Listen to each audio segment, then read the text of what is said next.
ही शेतातली खेकडे आहे बघा. काळी निळी आहे. थोडी काळपट भाग आहे. दुसरी एकदम प्युअर सफेद पण असते आणि डाग पडलेली म्हणजे ती 4 क्वालिटीची असते. तर ही जास्त मोठी नाही आहे, पण पाऊस पडला की मोठे मोठे नर वगैरे बाहेर पडणार. तर माझा बेत होता उद्या बनवायचा खेकड्यांचा रस्सा, पण झाला काय पाऊस नाहीये त्याच्यामुळे खेकड्या बाहेर पडणार नाहीत. पडणार त्या पण कधी रात्री पडणार, सुक्यावरती पडणार. त्याच्यामुळे रात्री बॅटरी पण शोधायला लागतील. तर एवढी काही गरज नाही आहे, कारण उद्या आहे शुक्रवार, कुणाला पण येणार त्याच्यामुळे बनणार आहे चिकन. हे बघा तिच्या पोटातून पाणी निघतंय, तर तिला मी सध्या तरी सोडून देतोय. पलीकडे सोडतो ना ते इथे माझे भेंडे वगैरे खातील. तर ही बघा अशा याच्यापेक्षा हा पण नरच आहे, छोटा याचा बघा एक डेंगा आहे ना मोठा माझ्या राईट साईडचा अंगठ्याजवळचा डेंगा मोठा हा नर आहे. तर अशीच मी नर पकडणार आहे, त्याचा व्हिडिओ पण रेसिपीचा येणार आहे. त्याचा रस्ता बनवणार आहे, तो पण दाखवणार. चला ह्याला आपण सोडूया. हे बघा अजून वाढले नाही हे. हे आहे दुधी तेरी नाही, ही तेरी वेगळी आहे, पण हे दुधी मी अलवडे बनवतो. हे बघा ते पण जरा किती जास्त पाणी नाही आहेत. घेवडं पण छान झालंय, पण घेवड्याचे वेल असतात ते स्ट्रॉंग असतात, एकदम कडक असतात त्याच्यामुळे त्याला काय एवढा फरक पडला नाही बघा. तर असं थोडं थोडं पाणी त्यांना मी रोज संध्याकाळचं मारतो, नाहीतर आपण एवढी मेहनत केली आहे ती सर्व फुकट जाणार आहेत. जर पावसाने एवढा मोठा दणका न देतो ना, तर एवढ्यात ह्याचे वेल सर्व ह्या शिरड्यांवरती गेले असते. हे बघा हे असं थोडं थोडं पाणी मारावं लागतं. नमस्कार मंडळी, सर्वांचं स्वागत आहे. परत एकदा सुरुवात करूया का नवीन व्हिडिओला. आजच्या व्हिडिओमध्ये तुम्हाला दाखवणार आहे की पावसाची कंडिशन काय आहे. पाऊस पहिल्यांदा जून महिने पण आपल्याला रडवलं 16-17 तारीखपर्यंत सर्व भात पेरण्या थांबल्या होत्या, सर्व भाजीपाला करायचे तेच थांबलं होतं. आणि परत जो लागला 4 दिवस तर सगळ्यांचा धुमशान करून टाकला आणि पेरण्या वगैरे त्या पण थांबल्या. काही पाऊस जास्त असल्यामुळे पेरण्या पण करू शकत नव्हतं, पाऊस थांबणं गरजेचं असतं. आणि काही लोक लावणं उरकून घेतलं आणि असं झालं 4 दिवसाच्या नंतर जो गुल झाला पाऊस, तो आज 1 हप्ता झाला तरी त्याने तोंड दाखवलं नाही. आणि त्याच्यामुळे काय झालं की भाजीपाला जो आपण पेरला होता, जो लावला होता, त्याची कंडिशन अशी झाली, पाऊस नव्हता म्हणून लावला नव्हता आणि पाऊस गेल्यावर लावला आपण भाजीपाला, तर भाज्या पूर्णपणे कुसल्या. एक 2-3 आली सोडली, म्हणजे घोसाळी आणि शिराळीची आली सोडली ना, त्याच्या कानी जरा वेल असतात ना स्ट्रॉंग असतात, म्हणजे पडवळ आणि शिराळी घोसाळी ह्याचे वेल एकदम स्ट्रॉंग असतात. आणि बाकीचे जे वेल असतात ना काकडी वगैरे यांचे लगेच कुसतात. तर काय झालं, बरीचशी माझी भाजी ना कुसली. आणि मी काय केलं, नंतर परत नवीन बियाणे टाकली आणि नवीन बियाण्याच्या नंतर ना ती परत फुटली आणि परत फुटली तर काय झालं, पाऊसच गेला. आज 1 हप्ताभर पाऊस नाही आहे आणि झालं काय, झालेली जी बियाणे चांगली होती त्यांची वाट लागली. तुम्हाला दाखवतो की पहिल्यांदा शिराळे आणि घोसाळीत ना त्याचे वेल कसे झाले ते तुम्हाला दाखवतो मी. हे बघा, हे सुरुवातीला घोसाळी लावली ना त्याचे वेल आहेत बघा, हे मस्त झालेत. आणि ही पण बघा, कारण ह्याचे ना वेल एकदम स्ट्रॉंग असतात. याला मी ते शिर्डी लावलेत आणि हे बघा मस्तपैकी वेल सोडतात वरती जाणार. आणि या साईडला बघा ही दुधी, याच्या साईडला ही चांगली झाली आणि हे 2 दुधी छोटे दिसतात ना, त्या मी नंतर बियाणे टाकलेली आहेत, त्याच्यामुळे ते आता नवीन आलेले आहेत. हे बघा, आणि कंडिशन असे झाले की आता त्यांना पाणी घालावं लागतंय. हे बघा याच्यामध्ये तर मी आता टाकलं, हे आता जस्ट मी पाणी टाकलंय. हे बघा हा एक हे आहे पडवळ आहे. अजून 2-3 बिया याच्यामध्ये आहेत. आणि पडवळ्याचं हे जे सुरुवातच्या व्हिडिओमध्ये मी दाखवलं होतं की पडवळ रुजून आलेत, हा बघा त्याचा वेल चांगला सुटलाय वरती. आणि त्याच्या बाजूला पण अजून 2-3 बियाणे मी टाकलेले आहेत, ते आली नाहीत अजून. त्याच्यामध्ये जी गावावरून तवशी दिली होती राजपूतने, ती टाकली होती, ती पूर्ण कुसून गेली. आणि इथे आता मी बाजारातून नवीन काकड्या आणल्या आहेत, त्या बघा रुजून आल्या. त्यांना तर रोज पाणी घालावं लागतं. इथे आता मी पाणी घातलंय. आणि या साईडला भेंडे आहेत, तर भेंडे बघा बऱ्यापैकी चांगले झालेत, कारण ह्याच्यातले कुसले पण आणि ह्याच्यात मी नवीन पण टाकलेत. या इकडे येत नाही बघा नवीन, हे सर्व नवीन टाकलेत. हे बघा हे सर्व याच्यामध्ये नवीन नवीन यायला लागलेत. पण झालं असं काय, आता यांना पाणी घालावं लागतंय. तर आता ह्या सर्व आल्यानं मी पाणी घातलेलं आहे आणि किती दिवस जगवायची आली असेल. आणि आता काय होईल, ही थोडी वरती जायला सुरुवात करणार आणि पाऊस आता 1-2 दिवसात पाऊस सांगितलाय हवामान खात्याने. तर पडेल की नाही ते हवामान खात्यालाच माहिती, ते निसर्गाच्या पुढे आपण नाहीये. तर ही चांगली झालेली माझी भाजीपाला आहे ना, त्याची पूर्णपणे वाट लागली. माझी चवळी होती आणि घेवडा होता, तो बऱ्यापैकी आहे, तो कुसला नाही माझा. तुम्हाला दाखवतो आता. मी ते पाणी तिथे चालू करणार आहे. पाणी मारावं लागतं मला संध्याकाळचं, रोज. सकाळी नाही मारत, संध्याकाळचं रोज मी पाणी मारतो. हे बघा पाईप चालू केलाय मी आता. आणि इकडे बघा ह्या चवल्या सर्व झाल्या आहेत मस्त. एकदम वरून थोडं थोडं मारायचं पाणी. हा घेवडा आहे बघा, घेवडा पण छान झालाय. पण घेवड्याचे वेल असतात ते स्ट्रॉंग असतात, एकदम कडक असतात त्याचे, त्याच्यामुळे त्याला काय एवढा फरक पडला नाही बघा. तर असं थोडं थोडं पाणी त्यांना मी रोज संध्याकाळचं मारतो, नाहीतर आपण एवढी मेहनत केली आहे ती सर्व फुकट जाणार आहेत. जर पावसाने एवढा मोठा दणका देतो ना, तर एवढ्यात ह्याचे वेल सर्व ह्या शिरड्यांवरती गेले असते. हे बघा, हे असं थोडं थोडं पाणी मारावं लागतं. चवली बघा, चवलीला पण वेल सुटलेत, पण प्रेमाने त्यांना पाणी मारायचं, थोडस लांबून मारायचं, पण पाऊस पडतो ना त्या टाईप मध्ये मारायचं.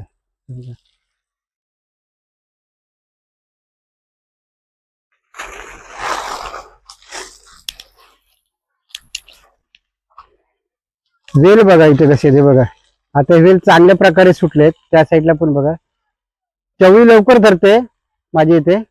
लांब चवळी आहे, हिरवी, खूप छान लागते. आणि नाही म्हणायला हा एक चांगला झालाय स्पॉट हे चवलीचा. पहिल्यांदा पाणी मारून घ्याय बघा, असं पाणी सगळीकडे मी मारतोय. पाईपाने पाणी मारणे आणि पावसाचं पाणी वरून पडणे खूप जमीन आसमानाचा फरक आहे. पण नाईलाज आहे, कारण आपण पाणी नाही मारलं तर ही झाड पूर्णपणे सुकून जाणार. त्यानं पाणी मारलंय मी आता. चवल्या आणि हे मस्त असं झालं इथे बघा, चवल्या पण मस्त झाल्यात आणि हे घेवड्या पण मस्त झाल्यात. दुसरं दाखवायचं म्हणजे अंकिताने तुरी टाकल्या होत्या बघा, तुरी टाकल्यात, ते सर्व निघालेत बघा. ह्या तुरी आहेत ना, हायब्रिड आहेत. हा मध्ये घेवडा पण टाकलाय. आणि हे बघा, तुरीची झाड असते, थोडे थोडे 4 इंचाचा गॅप ठेवून टाकायचं, म्हणजे मस्त होतात. हे बघा, ह्या असे काही रुजले आहेत, काही नाही रुजले आहेत. आणि काही बघा ह्या इथे ना खेकड्याने खाऊन टाकले. ते बघा इथे खेकडे काय करतात, ह्याचे 2 तुकडे करून टाकतात, पण त्यांना आता गवत खायला आहे त्याच्यामुळं कमी खाणार. पण शेवटी काय, ते पण प्राणीच आहेत ना, त्यांना काही दिसलं ते पण लगेच फटाफट खाऊन टाकणार. अशा रांगेमध्ये हे 3 रांगा केल्या अंकिताने आणि ह्या तुरी टाकलेल्या आहेत. तर चवली वगैरे आपण बघितली बऱ्यापैकी आहे. आणि घेवडा बाकी सर्व कुसलं होते, डबल लावले मी, ते पण चांगले झाले. आणि माझ्या इथे आलू होते, इथे दुधी आळू, ते दरवर्षी मी काढतो. आणि यावर्षी पण थोडेफार आले, त्याच्या कारण ते मी ठेवले होते. हे बघा अजून वाढले नाही. हे आहे दुधी आळू, तेरी नाही, ही तेरी वेगळी आहे. पण हे दुधी आळूचे मी अलवडे बनवतो. हे बघा, ते पण जरा किती जास्त पाणी नाही आहेत केलेत. आणि जी तेरीचं आळू आहे ते वेगळं असतं. हे थोडंसं आळू आहे दुधीचं, पण हे दुधी आळू बोलतात त्याला. त्याची पाने जबरदस्त मोठी असतात आणि 2 पाने असली तरी त्याची अलवडी होऊन जाते. दोन पाण्याच्या 2 होऊन जातात गुंड्या, तर एवढी मोठी पाने होतात. तर झालं काय, तर इकडे बघू, एक खेकडी येते, जाऊ दे तिला पकडूया, तर ती भेटेल की नाही मला नाही माहिती. हे बघा, शेतातली खेकडे काही नाही. आता मला पकडायचे होतात, पण झालं असं आहे. हे बघा, गवत काढते थांबा. ही शेतातली खेकडे आहे बघा, काळी निळी आहे. थोडी काळपट भाग आहे, दुसरी एकदम प्युअर सफेद पण असते. आणि डाग पडलेली म्हणजे ती 4 क्वालिटीची असतात. तर ही जास्त मोठी नाही आहे, पण पाऊस पडला की मोठे मोठे नर वगैरे बाहेर पडणार. तर माझा बेत होता उद्या बनवायचा खेकड्यांचा रस्सा, पण झाला काय पाऊस नाहीये त्याच्यामुळे खेकड्या बाहेर पडणार नाहीत. पडणार त्या पण कधी रात्री पडणार, सुक्यावरती पडणार. त्याच्यामुळे रात्री बॅटरी पण शोधायला लागतील. तर एवढं काही गरज नाही आहे, कारण उद्या आहे शुक्रवार, कुणाला पण येणार त्याच्यामुळे बनणार आहे चिकन. हे बघा तिच्या पोटातून पाणी निघतंय, तर तिला मी सध्या तरी सोडून देतोय, पलीकडे सोडतो ना ते माझे भेंडे वगैरे खातील. तर ही बघा अशा ह्याच्यापेक्षा हा पण नरच आहे, छोटा याचा बघा एक डेंगा आहे ना मोठा माझ्या राईट साईडचा अंगठ्याजवळचा डेंगा मोठा, हा नर आहे. तर अशीच मी नर पकडणार आहे, त्याचा व्हिडिओ पण रेसिपीचा येणार आहे, त्याचा रस्सा बनवणार आहे तो पण दाखवणार. चला ह्याला आपण सोडूया. हळदीचे कांदे बघा, हा बघा इथे आलाय, हा बघा मला वाटतं बऱ्यापैकी आलेत. आणि हे बघा हळदीचे कांदे आलेत आणि बरेचसे कुसलेही आहेत, भरपूर झाले होते बघा, हे चांगले निघालेत. आणि या साईडला पण आहेत असे निघालेत, असे 4 सराट्या केल्या होत्या म्हणजे मी, आणि मोठे मोठे आहेत. किती होतील ते होतील, पण जेव्हा पान फुटेल याच्या वरती तेव्हा आपल्याला समजेल की किती आलेले आहेत. पण बऱ्यापैकी आलेले आहेत. हे बघा दिसत नाही आपल्याला जास्त करून, काही ठिकाणी आहेत काही ठिकाणी नाहीत, काय अजून कुसलेही असतील.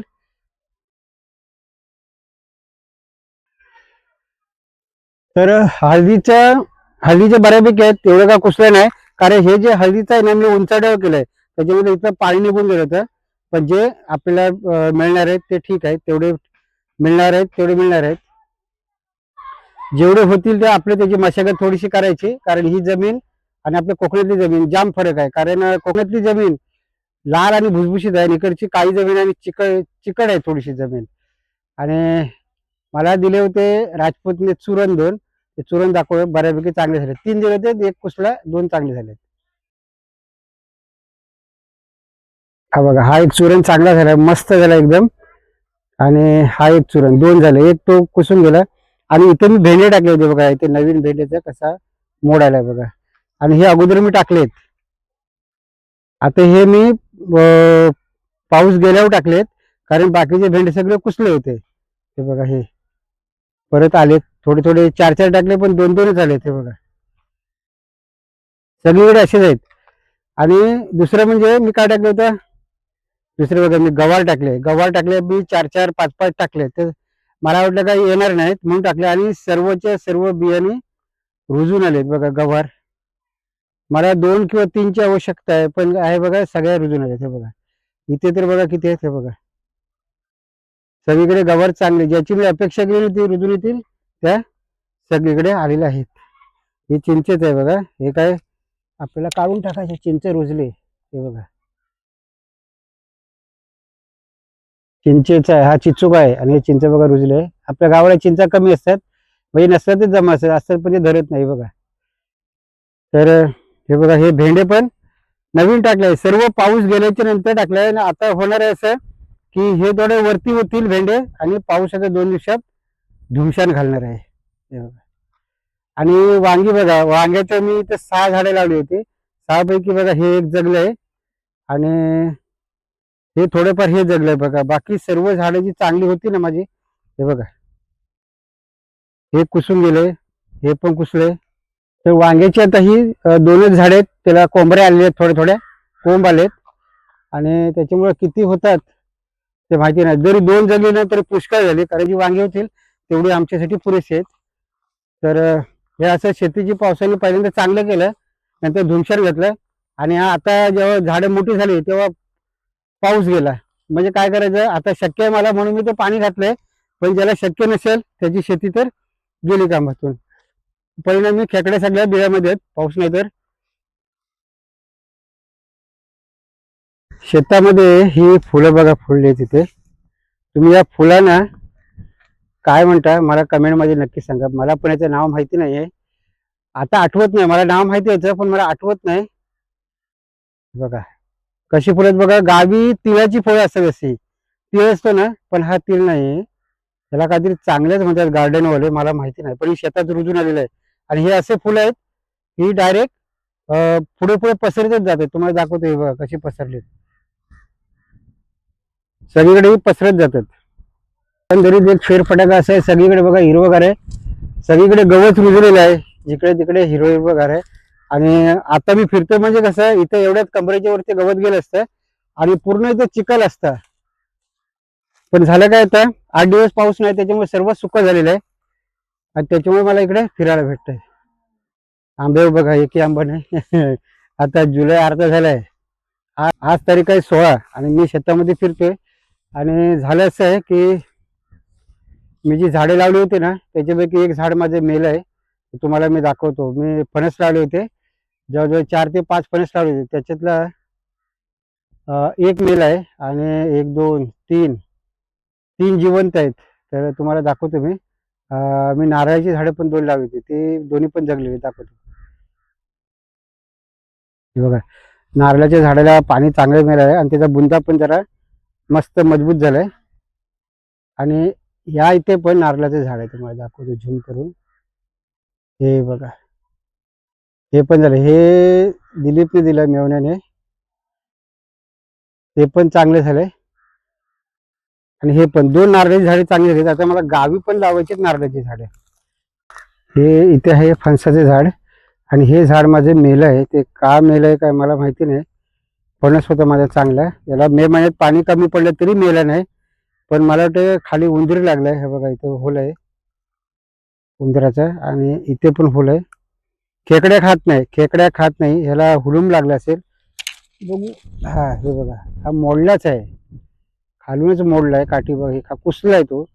आणि हे झाड माझं फुकट गेलं, एक फणस माझा फुकट गेला मेलाय. तर गावच्यासाठी मी आता एक कडीपत्त्याचं झाड ठेवलंय कुंडीमध्ये आणि चहाची पत्ती म्हणजे हिरवी चहापत्ती ते पण न्यायचं आहे. ते पण मी कुंडीमध्ये भरून ठेवलंय म्हणजे पिशवीमध्ये. आणि कडीपत्त्याचं झाड पण मी पिशवीमध्ये भरून ठेवलेलं आहे. तर ती 2 झाडं परत न्यायची आहेत. आणि गावी पण नारळाची झाडं पण मला लावायची आहेत, 3-4 पर्यायाच्या दरीत लावायचे आहेत. म्हणजे झाली तर ठीक आहे, नाही झाली तरी पण ठीक आहे. एक एक वेळ झाली तर ठीक, नाहीतर मग त्या ठिकाणी लावणार आहे पूर्ण कोकम. तर असा बेत आहे. तर यावर्षी मी जागा ती साफ करून ठेवलेली आहे गावाला आणि बघू पुढच्या आगोडीला जगल्यावरतीला ते लावायचं आहे. तर आता मी तुम्हाला दाखवायला नेणार आहे जे आमचे जे तलावाचं काम चालू होतं रिपेरिंगचं, त्याची काय कंडिशन झाली आहे. आमच्या इथे जो मेन तलाव होता ना, तर जो जुना लायनर पड होता म्हणजे त्याच्यामध्ये लायनर टाकलं होतं कागद प्लास्टिक, त्याचं काम झाले सर्व. पण झालं कसं, तर आतून लाद्या वगैरे लावायच्या आहेत आणि वॉटरप्रूफिंग करायचं आहे. पाण्यामध्ये कोणतरी जे मासे पकडायला, हे बघा उडाली, तलाव बघा पूर्ण भरलाय. आणि झालं काय, ह्याला तर वॉटरप्रूफिंग करायचं आणि खालून लाद्या लावायचे आहेत. पण प्रॉब्लेम असं झाला आता भरलाय तर ह्याला पूर्ण उपसायचं आहे. हा एक झाला तलाव. आता दुसऱ्या ठिकाणी एक तलाव आहे, तिथं असं झालंय की तिथे जो मोठाच प्रॉब्लेम आहे. तिथे जो मेन तलाव आहे ना, जो मातीचा तलाव, त्याच्यातून दुसरा एक तलाव आहे, त्याच्यामध्ये पाणी जातं ओव्हरफ्लो होऊन आणि त्याला अजून खाली लाद्या लावायचे आहेत. आणि लाद्या कशा लावणार, तर आता पहिल्या जोरदार पावसामुळे त्यांनी सर्व असा धुमाकूळ घातला की तो पण तलाव त्यांनी भरून टाकला पाण्याने.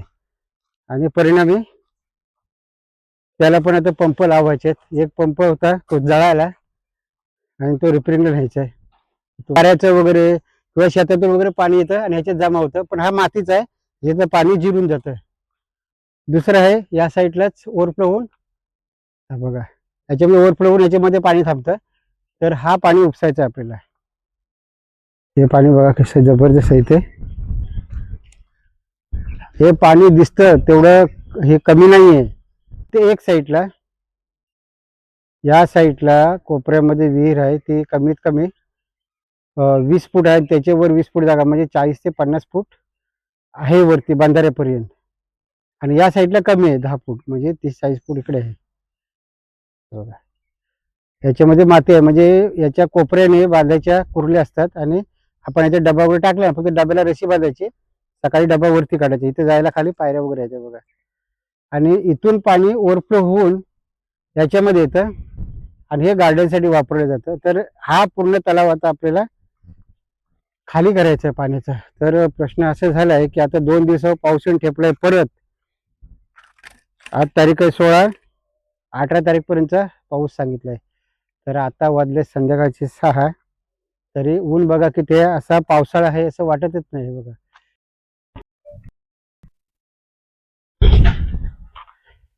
आपला एक फेरफटाका झाला शेतातून. अजून बरंच आहे पर्याच्या साईडला, पण तिकडे जायचं आहे. तर आज नाही जाणार आहे, उद्या सकाळी जाऊया, कारण त्या साईडला आता संध्याकाळची वेळ आहे आणि ऊन कमी झालं ना की तिकडे मच्छर जबरदस्त चावते.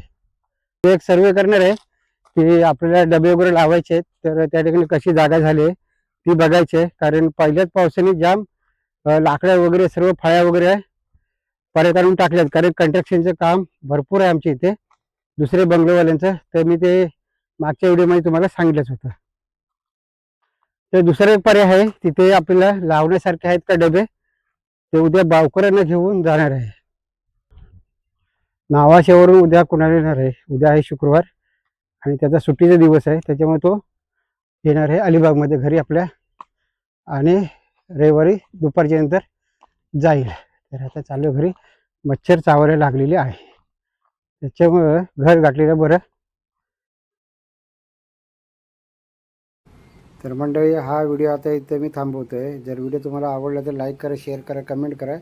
चॅनलवर जर नवीन असेल तर चॅनलला सबस्क्राईब करा. परत भेटूया एका नवीन व्हिडिओमध्ये. तोपर्यंत जय हिंद, जय महाराष्ट्र.